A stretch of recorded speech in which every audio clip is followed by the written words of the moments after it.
Vale, gracias. Hola, buenos días. En mi caso, a mí cuando me contactó Óscar para participar en el evento, me dijo, queremos que hables de la importancia de los referentes. Y lo primero que le contesté es verdad, los referentes son muy importantes, pero... Y entonces, un poco yo he cambiado el título de la charla y le he puesto aquí un pero. Soy como este señor, es de yo no soy machista, pero he hecho un poco esto hoy. He pensado en que esto era un evento de comunicación, era un evento de género desde el punto de vista de la comunicación, entonces quería plantear algunas cosas que creo que es importante que tengamos en cuenta o que yo misma he reflexionado a lo largo de los años cuando hacíamos eventos que tenían que ver con esto, ¿no? Sobre qué tipos de referentes son efectivos o sobre si está bien que tengamos algunos enfoques, ¿no? Con la idea un poco de hacer una reflexión. En primer lugar, pues pensando en las características de los referentes, afortunadamente ya empezamos a tener literatura que nos da, que ha evaluado precisamente proyectos, por ejemplo, en el caso del uso de referentes como modelos de conducta para el alumnado, y que nos dan algunas pistas sobre qué tipo de referentes pueden ser más efectivos en ese sentido, ¿no? En este caso, Jessica Glaston y Andrei Cimpiani hicieron una revisión sistemática que se publicó hace un par de años y hablaban prácticamente de, resumiendo mucho, tres características, ¿no? La primera es, obviamente, un referente tiene que ser competente y exitoso porque si no es difícil que nos inspire, pero también alertan, ¿no?, de una cosa que hemos hablado bastante y es que esto funciona en forma de U, es decir, que en el momento en el que el nivel de competencia o el nivel de éxito es extremo o es excepcional, esto deja de ser motivador, incluso puede ocurrir lo contrario y puede ser contraproducente. En segundo lugar, hablan de la similitud.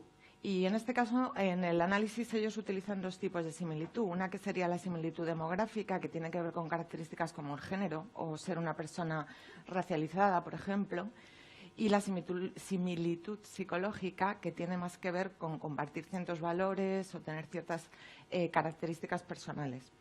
En el caso de la similitud demográfica, lo que ellos encuentran es que los referentes que pertenecen a grupos que están representados en STEM, por ejemplo, si hablamos del ámbito de la ingeniería, pues en el caso de las mujeres, funcionan mucho mejor para esos grupos minoritarios y también pueden funcionar para el grupo mayoritario, pero es mucho más difícil que ocurra lo contrario.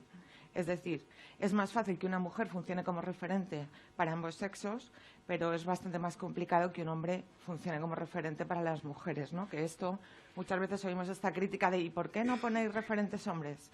Está muy bien, hay que ponerlos también, pero bueno, hay evidencias que nos apuntan al porqué, ¿no? Respecto a la similitud psicológica, lo que ellos plantean es que es importante, sobre todo, hacer reflexionar a los alumnos sobre las características en las que pueden ser similares a los referentes que se utilicen.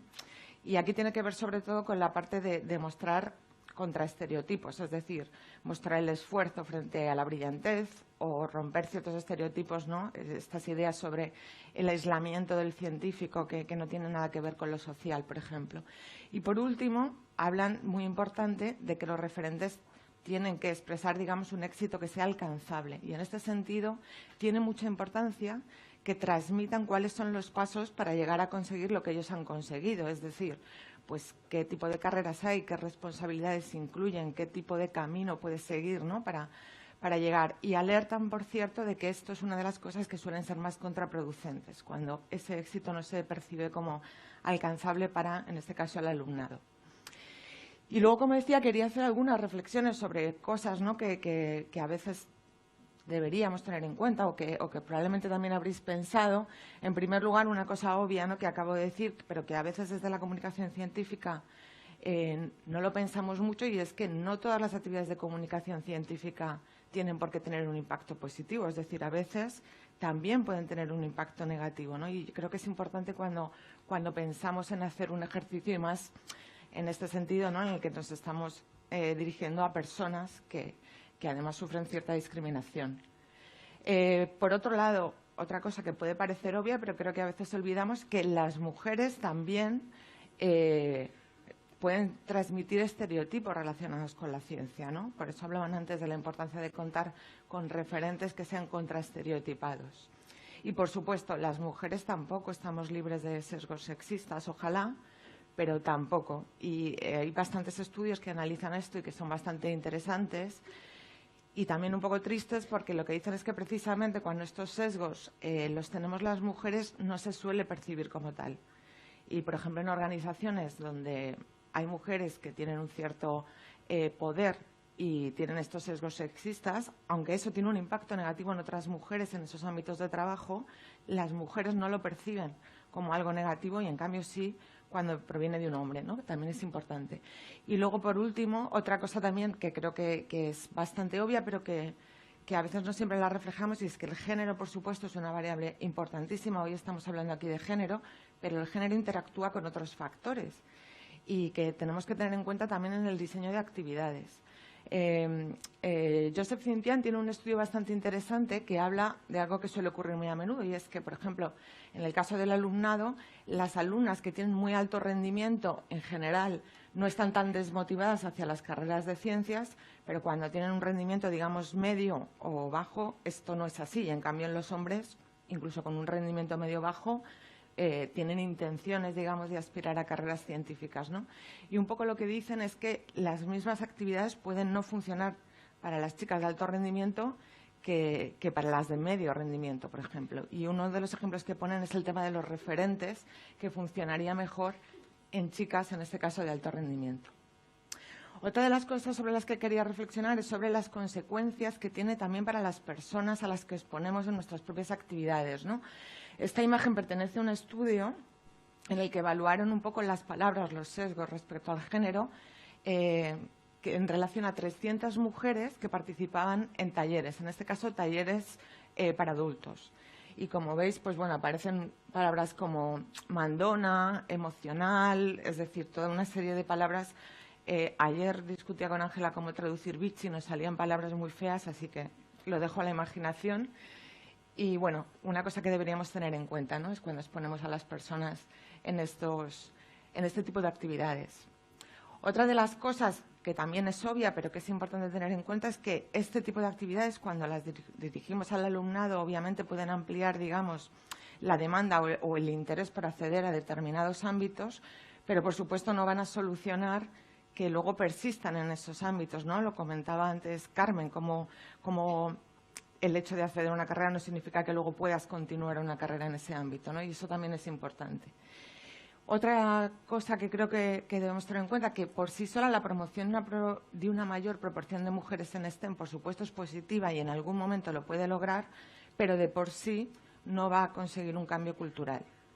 Y esto tiene también implicaciones importantes. Hay un estudio muy interesante en el que hacían entrevistas a alumnas de carreras de ingeniería y lo que encontraban es que aunque ellas mismas habían sufrido discriminación, es decir, que habían tenido consecuencias derivadas del sexismo a lo largo de su carrera, ellas mismas perpetuaban esta misma discriminación precisamente para moldarse a la cultura donde se encontraban, ¿no?, en este caso de la ingeniería. Y entonces, digamos que lo justificaban todo en términos de esto es una cuestión de meritocracia, es una cuestión individual, se trata de esfuerzo, etcétera, etcétera, ¿no? Entonces, es también importante que tengamos en cuenta este tipo de cosas. Y, por otro lado, a su vez, relacionado con esto, sin cambios en las políticas y en las culturas organizacionales, también es muy difícil que las mujeres sirvan como referentes. Hay algún estudio, por ejemplo, que lo que miraban en este caso, entrevistaban a un montón de mujeres de diferentes empresas, en este caso de ámbitos muy distintos, algunos STEM, pero había de muy diversos ámbitos, que estaban, digamos, en una posición intermedia para conocer cuál era su intención de progresar en su carrera y cómo evaluaban a los referentes que tenían, ¿no? Normalmente miramos a la gente que tenemos cercana y, en este caso, ellas valoraban a las mujeres que tenían un puesto más alto por encima de ellas en las empresas, ¿no? Ahí lo que encontraban es que realmente, como veían que para las mujeres que estaban en puestos de responsabilidad lo que tenían era un problema enorme, porque incluso aunque había políticas de conciliación en la empresa, organizacionalmente lo que llamamos la cultura organizacional lo penalizaba, porque acogerse a estas políticas se consideraba una falta de compromiso. Entonces, para ellas lo que veían es que estas mujeres tenían un conflicto enorme entre su mundo laboral y su mundo personal que no lograban resolver y, por tanto, como hablábamos antes, ¿no?, si el referente no es exitoso, lo que ellas concluían es: si estas mujeres no logran resolver ese conflicto, yo tampoco lo voy a lograr. Y entonces, cuando se les preguntaba, más de la mitad no tenían ningún interés en progresar en su carrera.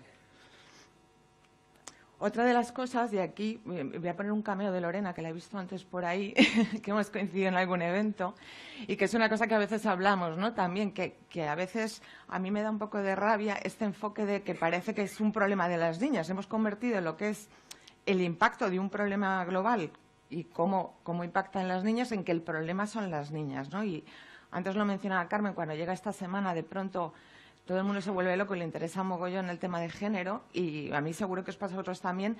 Es el momento en el que te empiezan a llamar un montón de periodistas o un montón de gente que quiere publicar eso, y muchas veces me preguntan con este enfoque.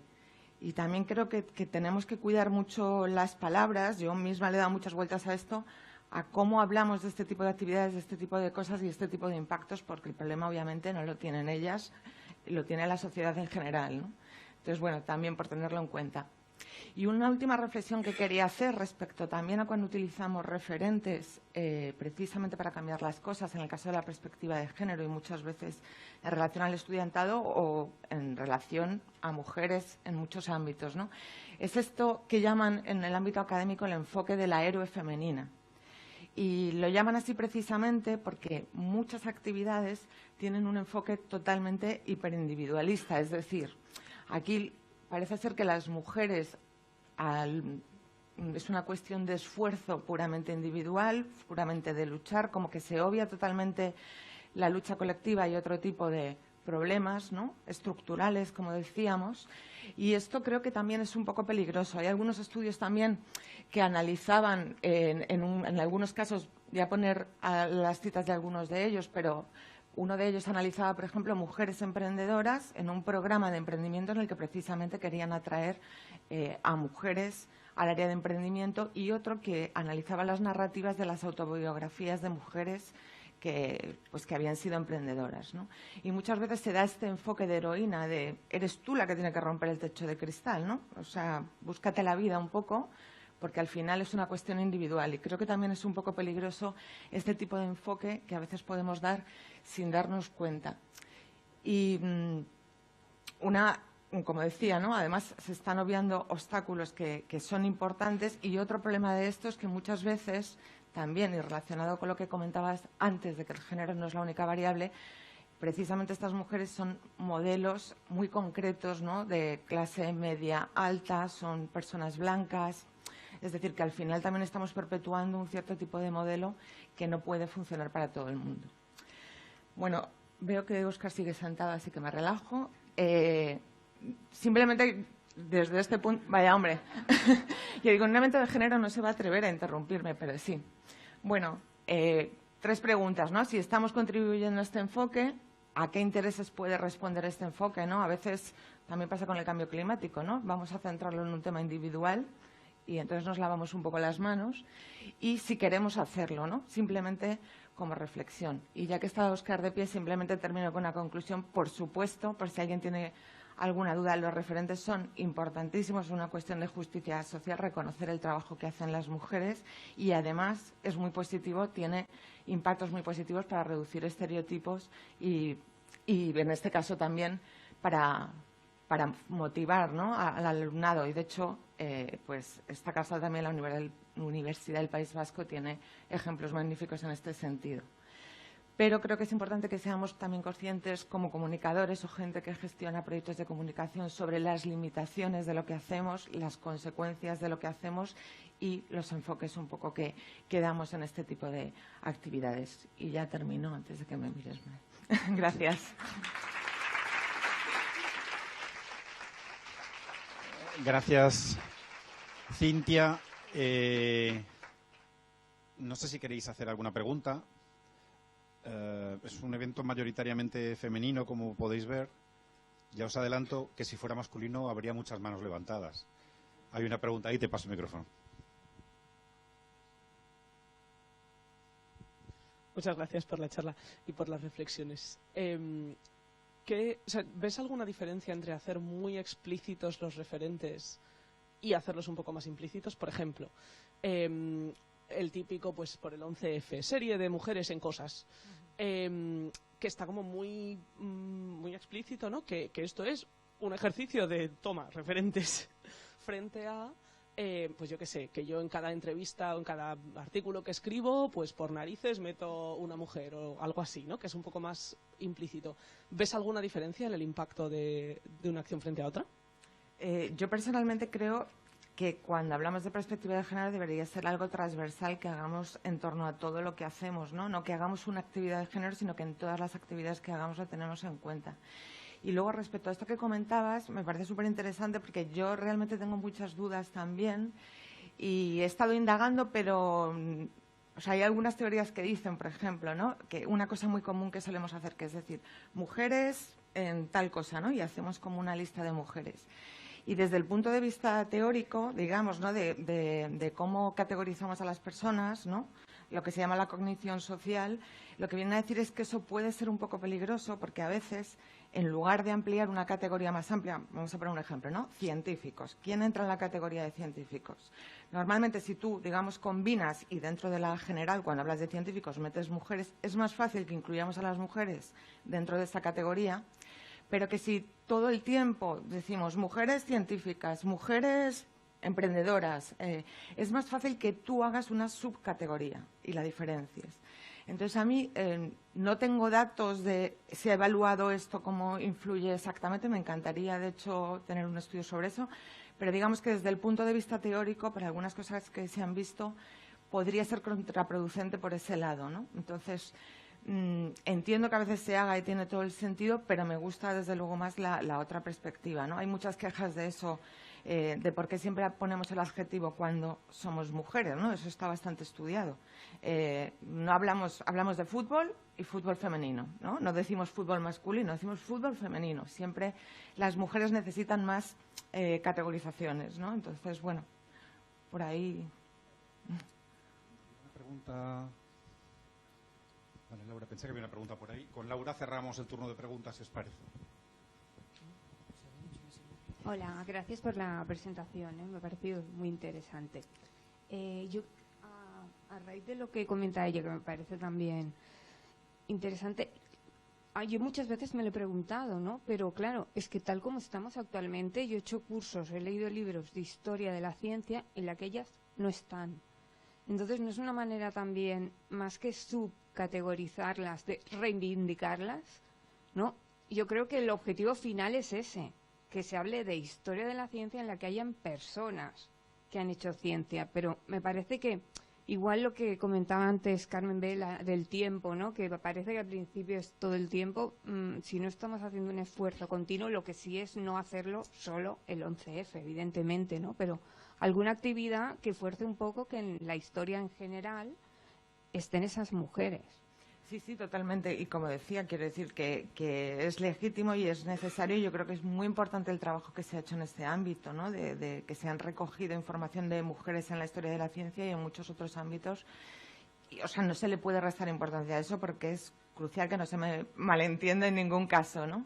Pero creo que es importante que no olvidemos la otra perspectiva, ¿no? La de, oye, pero vamos a pedir también que en un libro de texto aparezcan las mujeres. Vamos a pedir que en los medios de comunicación también haya fuentes femeninas y también a ver cómo se enfocan, ¿no? Esas fuentes, que es otra cosa, ¿no? Es decir, que creo que es una reivindicación que tenemos que seguir haciendo, más allá del esfuerzo individual que decía Carmen, de gente que estáis haciendo un montón de trabajo en vamos a visibilizar a estas mujeres. Bueno, vamos a reivindicar también que la gente se ponga un poco las pilas, yo creo, ¿no? Un poco. Maravilloso, Cintia. Muchas gracias, Cintia. Gracias.